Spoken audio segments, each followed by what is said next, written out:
Welcome back, everyone, to another deep dive with me. And as always, today we are going to dive into something a little different. We have a ton of great questions that you guys submitted based on a live Q&A with Calogero Grifasi and his team, including Ewa, who a lot of you know is a telepathic operator that works with Ewelina. Right. So we're going to go through the transcript and try to pick out all the really juicy bits and make connections. The most important parts, yeah. So you can really just grasp the key takeaways from this Q&A session without having to go through the whole thing. Nicely shortcut. Exactly a shortcut. You know what really jumped out at me right away?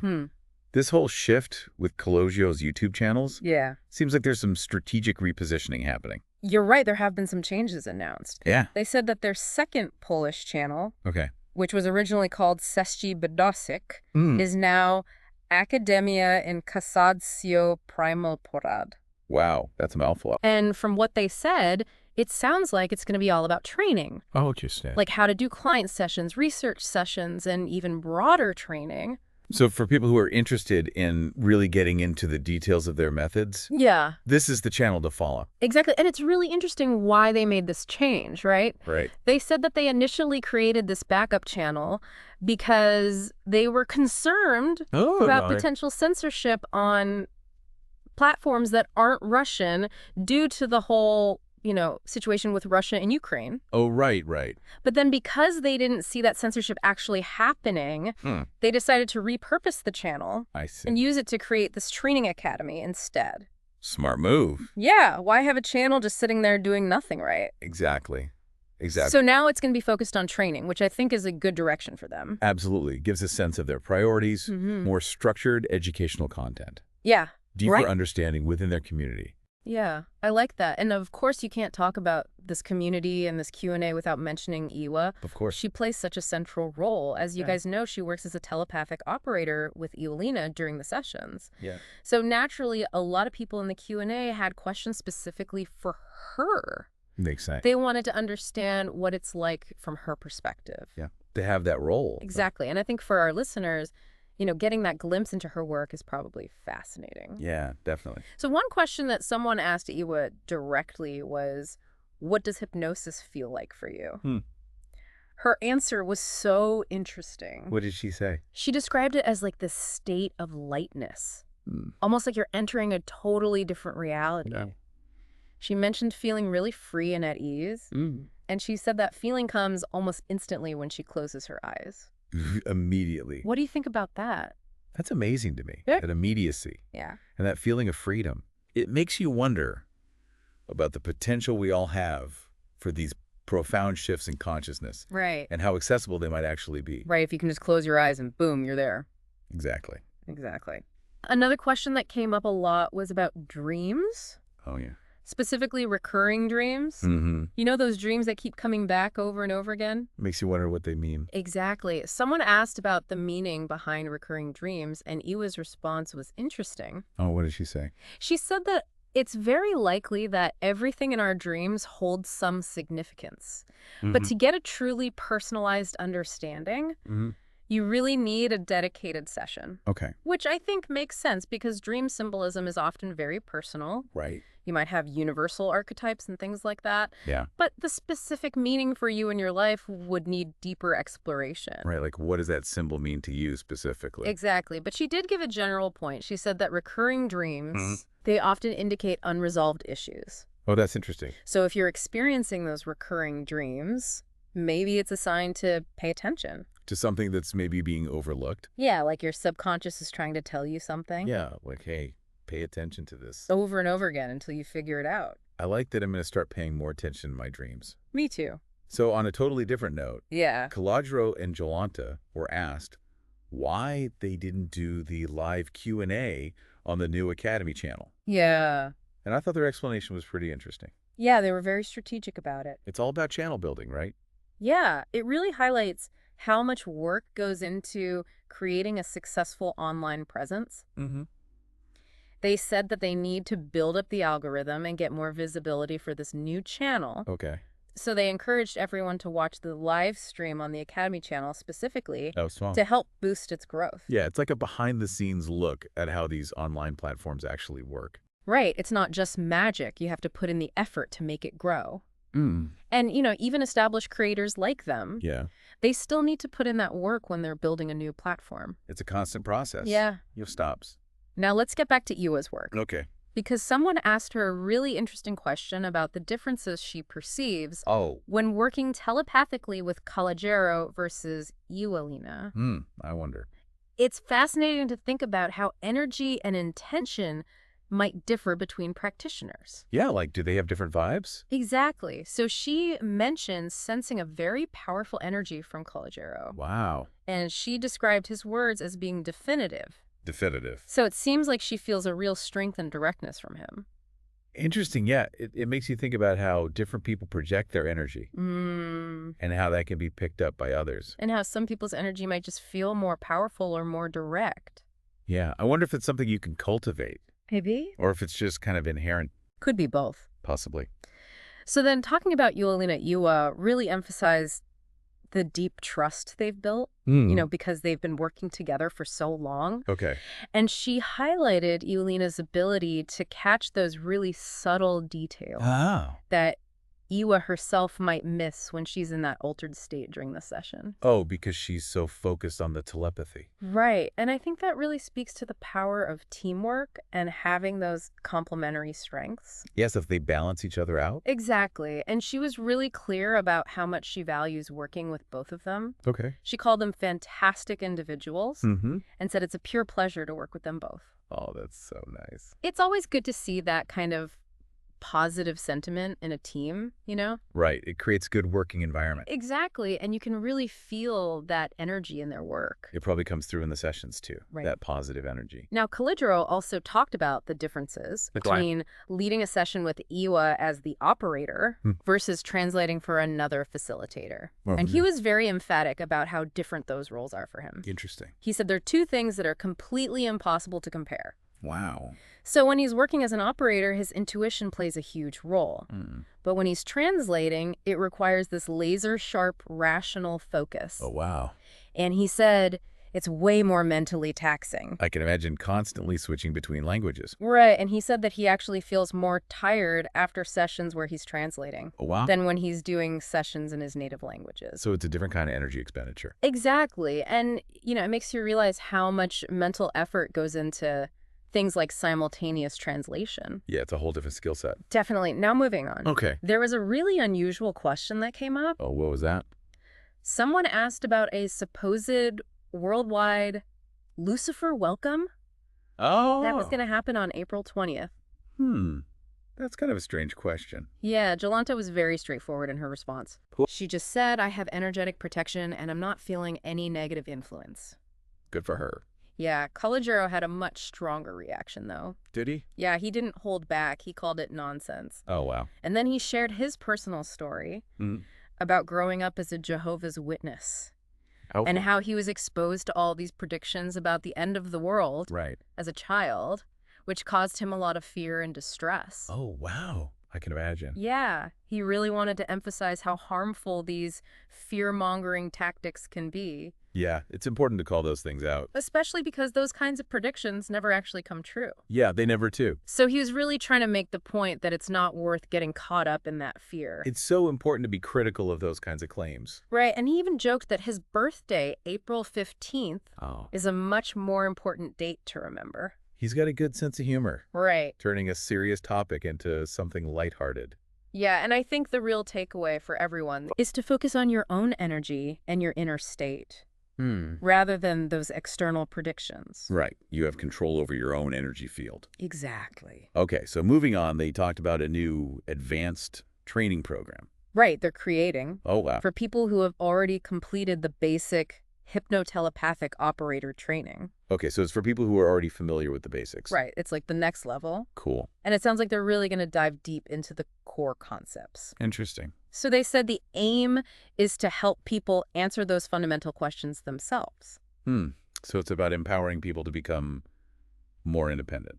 Exactly. But you do have to have completed the initial operator training. Okay. Or be currently enrolled in it. Makes sense. And they gave a deadline for registration. Okay. 1 week until the following Monday. So they're trying to gauge interest? Yeah, and they said if they reach a minimum number of participants, they'll set a date for the training. Otherwise, they'll issue refunds. Okay, that's fair. Yeah, so it's a way to make sure the program is viable. Mm-hmm. Someone then asked Calogero about his motivation for building the channel and the team. What drives him? And I think his answer really gave us some insight into his leadership style. Yeah, what did he say? He said he really enjoys leadership and building something from scratch. So he likes to create... He's a builder. A builder. And he said it aligns with his personal nature and character. Makes sense. It's like it's just in his DNA to create and organize things. Mm-hmm. So I think for our listeners, that's really interesting to know. Right? It helps you understand where he's coming from. Yeah, it helps you understand his drive and the vision behind this whole project. Okay. Then there was this question about whether things like anger and cursing and excessive drinking could be signs of external interference or a curse. That's a tough one. Yeah, they were very careful in their response. Well, you have to be sensitive with those kinds of questions. Right. You can't just make a diagnosis without knowing all the details. Definitely. So they said those behaviors could potentially be linked to interference or what they call a curse, which they explained is just another form of interference. Okay, so they're not ruling it out. Right. But they're not saying it's definitely the case either. It's just a possibility. And then they went on to explain what they mean by a curse. Oh, that's interesting. Which I thought was really fascinating. What did they say? They described it as a program that's created or adopted through external influence. Like an energetic program. Yeah, so it's not some mystical force. It's more about beliefs and energy. Okay. So they gave an example. Imagine someone says, "I curse you never to find love." Okay. They said those words only have power if the person receiving them actually believes them and allows that energy into their own field. So it's about your own receptivity. Exactly. If you don't believe it, it can't really affect you. It's like you're immune. And they said that by believing in the curse, you're essentially giving your power away to the person who cursed you. Wow. And you're co-creating that negative outcome. That's a really interesting perspective. It is. It puts the responsibility back on the individual. Right. You have the power to choose. Yeah, they were really emphasizing that a curse only exists if you accept it and internalize it. So it's all about your inner authority? Exactly. Your beliefs and your perception of reality. Yeah, they shape your experience. Right. It's really empowering. It is. You have more control than you might think. Yeah. So Calogero also took a moment to acknowledge Ewelina's explanations. Oh, that's nice. During the Academy sessions, yeah, he really praised her professionalism and clarity. Mm-hmm. She's a great communicator. Yeah, she's a valuable asset to their team. Definitely. And then they reminded everyone about all the great content on the new Academy channel. Right, all that training material. And they gave information about purchasing session analyses, which Ewelina handles personally. Mm-hmm. Mm. And of course, they encouraged everyone to subscribe. Yeah. To stay up to date. Make sure you don't miss anything. Exactly. So Ewell was asked if she experiences fatigue. Yeah. After doing telepathic sessions. Right, because it's such energy-intensive work. Mm-hmm. But her answer was very positive. Oh, good. She said she doesn't feel tired after sessions anymore. Oh, wow. She did say that initially it was draining, right, but she and Ewelina developed a cleansing method that they do at the end of each session. Small. And she said it's been really effective. Good for them, taking care of themselves. Right. Prioritizing self-care. Yeah, and she even mentioned being able to clearly distinguish between clean and dirty energy. That's amazing. During the session. So she's very sensitive. And she can even identify the source of the dirty energy. Wow, that's incredible, that level of awareness. Right. It's really impressive. So there's also a question about the possibility of in-person workshops or meetings with Ewelina in Poland. Oh, yeah, that would be cool. And they said they do have plans for something like that in the future. Okay. But they won't announce specific dates until they have a minimum number of paying participants. Makes sense. Yeah, it's a practical approach. Right, especially with international travel and all the logistics involved. Right, they don't want to commit to anything until they know there's enough interest. Smart. And they made an interesting observation about their Polish audience. What was that? They said that they tend to be more hesitant to book without firm dates compared to other language groups. Interesting. And they speculated that it might be linked to their historical and ancestral experiences. Oh. You know, that have created a sense of uncertainty. I wonder if that's true. That's an interesting thought. Yeah, it makes you think about the connection between culture and behavior. Like how deeply ingrained certain tendencies can be. But they also balance that by acknowledging the positive aspects of Polish precision. It's like their cleanliness and organization. Yeah, so it wasn't all negative. Exactly. And they said that the 1-week deadline for the advanced training registration also serves as a way to gauge interest in potential future events. Okay. So they're using that to get a sense of how many people might be interested. Exactly. Now, toward the end, Ewa answered a series of questions about her telepathic abilities. Like how she developed them. Yeah, someone asked if it's a gift. Right. If it can be dangerous. And if it's something you're born with or something you can learn. Those are good questions. Yeah, and her perspective was really encouraging. Oh, what did she say? She believes that everyone possesses this energy. Wow. But we just need to discover it and trust it. So it's not something that only a select few have. Right. She said the key is self-trust and not being swayed by external influences. Right. Trusting your own intuition. Exactly. And she talked about her own journey, which involved a lot of clearing past life traumas. And based on that experience, she believes anyone can develop these abilities. So it's more about practice and dedication. Yeah, if you have the desire and you put in the work. It's not some exclusive club. Right. Everyone has the potential. Exactly. That's a really empowering message. It is. So there was an interesting point made about Polish people. Yeah. And how they like to plan and have control. Which can lead to frustration when schedules change. Right. And the advice given for strengthening willpower was really interesting. Oh, what was it? It was to recognize that your energy follows your confident decisions within your own space. So if you make a decision with certainty, your energy will align with that. Okay, so it's about trusting your own certainty. Exactly. And then there's a really profound question. Oh, what was that? Someone asked whether a person who is unconscious or has dementia might regain consciousness at a higher level after death. That's a deep one. It is. Before answering, Calogero had this playful exchange with the questioner. About their astrological sign. He noticed that they shared a birthday with their husband. And he used that as a lighthearted example related to astrology. It's you. Yeah. And then he addressed the question about consciousness. He basically said that dementia, like any mental illness, is the interpretation of consciousness through a physical body and brain that aren't functioning optimally. I see. So he used this analogy. I love analogies. Of cracked glasses distorting your vision. So consciousness is adapting to the limitations of the physical body. And when you leave the body, that consciousness returns to its free state. Like taking off those cracked glasses. Exactly. Right. But he did add that there's also the possibility that consciousness might not be developed enough for the incarnated mind to function properly. Even in a healthy body. Right. So there might be different levels of consciousness development. Interesting. And then with time running out, they briefly touched on animal consciousness. Oh, yeah? And he confirmed his belief that animals do have consciousness. Good. I agree. Yeah. And then a viewer commented that they believe tarot and fortune-telling are black magic.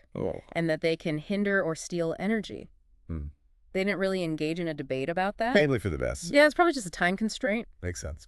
And finally, they announced their next live session. Which is on Thursday at 3:30 p.m. Mark your calendars. And they thank Ewa for her time and work. Yeah, she's great. And that was it for the Q&A. Wow, that was a lot. I know, right? But hopefully our deep dive helped to clarify things and highlight those key takeaways. Yeah. So what do you think are the most important things to remember from all of this? Well, I think the biggest takeaways are the importance of self-trust and the power of our own perceptions and beliefs in shaping our reality. Yeah. Even when it comes to things like curses. It's all about what you choose to believe and accept. Exactly. And I think it was really fascinating to get those glimpses into Calogero's team. Yeah.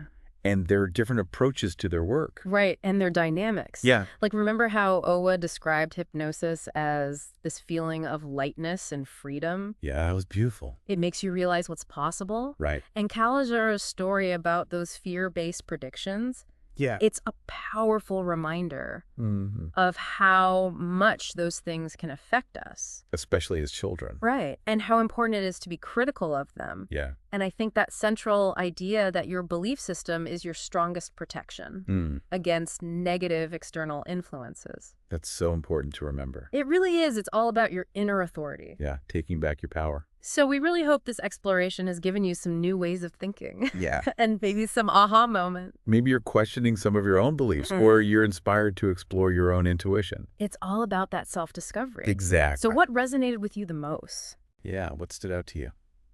What are you going to explore further? Maybe you want to research different perspectives on consciousness. Or maybe you're interested in techniques for strengthening your self-belief. Yeah, there are so many possibilities. It's an exciting journey. It is. And here's a final thought for you. Okay. If your perception really does shape your reality, what beliefs might you be holding right now? Yeah. Maybe unconsciously. That are subtly influencing your experiences in ways you haven't even realized yet. That's a great question to ponder. It is food for thought. Thanks for joining us for another deep dive. Yeah, thanks for listening. We'll see you next time. Bye, everyone.